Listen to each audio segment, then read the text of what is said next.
کا حق و حصہ ہوتا ہے، اسی طرح بیٹیوں کا بھی اس میں شرعی حق و حصہ ہوتا ہے۔ بھائیوں پر لازم ہے کہ بہنوں کو ان کا حق و حصہ اس دنیا میں دے دیں، ورنہ آخرت میں دینا پڑے گا، اور آخرت میں دینا آسان نہیں ہوگا۔ محترم ناظرین و سامعین، بہنوں کو ان کے شرعی حق سے محروم رکھنا ناجائز اور سخت گناہ ہے۔ حدیث مبارکہ میں اس پر بڑی سخت وعیدیں آئی ہیں۔ حضرت سعید بن زید رضی اللہ تعالی عنہ فرماتے ہیں کہ نبی کریم صلی اللہ علیہ وسلم نے فرمایا، جو شخص کسی کی بالشت بھر زمین میں ازراہ ظلم لے گا، قیامت کے دن 7 زمینوں میں سے اتنی ہی زمین اس کے گلے میں توق کے طور پر ڈالی جائے گی۔ ایک اور حدیث مبارکہ میں ہے، حضرت انس رضی اللہ تعالی عنہ فرماتے ہیں کہ نبی کریم صلی اللہ علیہ وسلم نے فرمایا، جو شخص اپنے وارث کی میراث کاٹے گا، یعنی اس کا حصہ نہیں دے گا، تو اللہ تعالیٰ قیامت کے دن اس کی جنت کی میراث کاٹ لیں گے۔ بہنوں کو بر وقت حصہ دینے والے کی روح موت کے وقت بڑی آسانی سے نکلتی ہے۔ محترم ناظرین،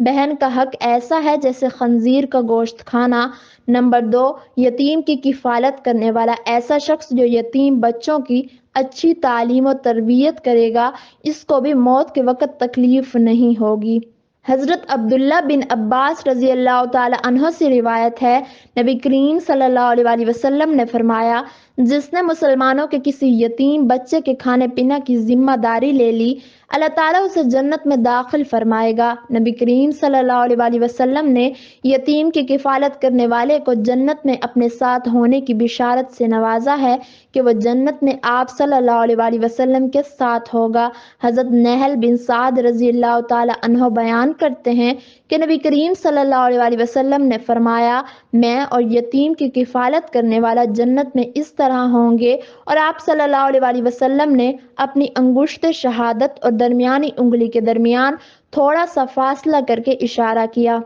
نمبر 3، کثرت سے صدقہ کرنے والا شخص، یعنی ایسا شخص جو اللہ اور نبی کریم صلی اللہ علیہ وسلم کی رضا کے لیے اپنے مال و دولت میں سے یوں صدقہ کرتا ہے کہ جب وہ اپنے ہاتھ سے کسی کو دیتا ہے تو دوسرے ہاتھ کو پتہ بھی نہ چلے، یعنی دوسرا انسان وہ ہے کہ جو کثرت سے صدقہ کرے گا تو اس کی موت کے وقت اس کی روح آسانی سے نکلے گی، اور جان نکلنے کا عمل اس کے لیے تکلیف دہ نہیں ہوگا۔ نمبر 4، نرم دل والے، یعنی وہ لوگ جو دوسروں کی غلطیوں کو بھلا کر انہیں معاف کرنے والا، ایسے شخص کو موت میں سختی محسوس نہیں ہوگی، کیونکہ اس نے دنیا میں لوگوں کے ساتھ نرمی اختیار کی تھی تو اس کے ساتھ بھی نرمی کا معاملہ ہوگا۔ حضرت ابو ہریرہ رضی اللہ تعالی عنہ سے روایت ہے کہ نبی کریم صلی اللہ علیہ وسلم نے فرمایا، جنت میں ایسے لوگ داخل ہوں گے جن کے دل چڑیوں جیسے ہوں گے، یعنی چڑیوں کی طرح ان کے دل نرم ہوں گے۔ نمبر 5، ایسا انسان جو اپنی فیملی سے اچھا سلوک کرنے والا ہے، یعنی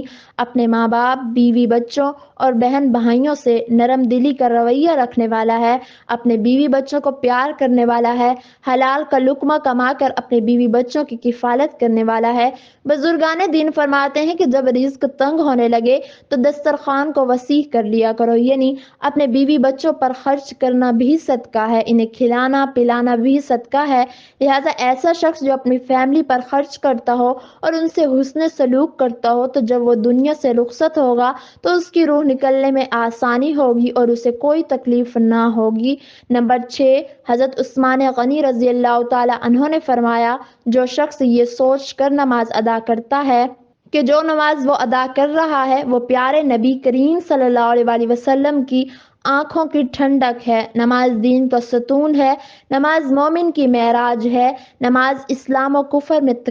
میں تفریق کرتی ہے۔ 5 وقت کا نمازی موت کے وقت کسی قسم کی سختی میں مبتلا نہ ہوگا۔ نمبر 7، جو شخص قرآن کو سیکھے اور دوسروں کو سکھائے، یعنی وہ شخص جو خود بھی قرآن پڑھے اور دوسروں کو قرآن سکھاتا ہو۔ پھر فرمایا، راتوں کو تنہائیوں میں اٹھ اٹھ کر قرآن پڑھا کرو اور قرآن پڑھتے وقت رویا کرو۔ فرمایا کہ اگر رونا نہ آئے تو رونے کی کوشش کر لیا کرو۔ محترم ناظرین و سامعین، حضرت علی حجویری گنج بخش رحمت اللہ علیہ سے کسی نے پوچھا کہ حضرت کوشش کرنے کے باوجود بھی رونا نہ آئے تو کیا کریں؟ تو فرمایا کہ اپنے مقدر پر رویا کرو کہ تم اتنے سنگ دل ہو گئے ہو کہ تمہاری آنکھیں آنسو نہیں بہاتی۔ نمبر 8، بیٹیوں کی پرورش کرنے والا جس شخص کی 2 سے زیادہ بیٹیاں ہیں اور وہ ان کی خوش دلی سے پرورش کرے، ان کی تعلیم و تربیت کرے اور پھر جوان ہونے پر ان کی اچھی جگہ شادی کرے تو اس کو موت کے وقت تکلیف نہیں ہوگی اور وہ جنت میں داخل ہوگا۔ نمبر 9،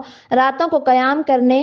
والی بھی موت کے وقت تکلیف محسوس نہیں کریں گے۔ ایسے لوگ جو راتوں کو اللہ کے آگے اپنے سر کو جھکاتے ہیں اور رو رو کر اپنے رب کو راضی کرتے ہیں اور تہجد کی نماز میں اپنے رب کے آگے بندگی کا اظہار کرتے ہیں، اللہ تعالیٰ اپنے ایسے پسندیدہ بندوں کو موت کی تکلیف سے بچاتا ہے اور ان کی روح نکلنے کے عمل کو آسان بناتا ہے۔ نمبر 10، وضو کے بعد 2 رکعت نفل تحیت الوضو باقاعدگی سے ادا کرنے والے کی روح بھی آسانی سے نکلے گی اور اسے کسی قسم کی تکلیف نہیں ہوگی۔ اللہ پاک غفور رحیم ہے، وہ اپنے بندوں سے بہت زیادہ محبت کرتا ہے۔ اللہ پاک سے دعا ہے کہ ہم سب مسلمانوں کی موت کے وقت کی سختیوں کو دور فرما کر ہمارا خاتمہ ایمان پر فرمائے، آمین ثم آمین۔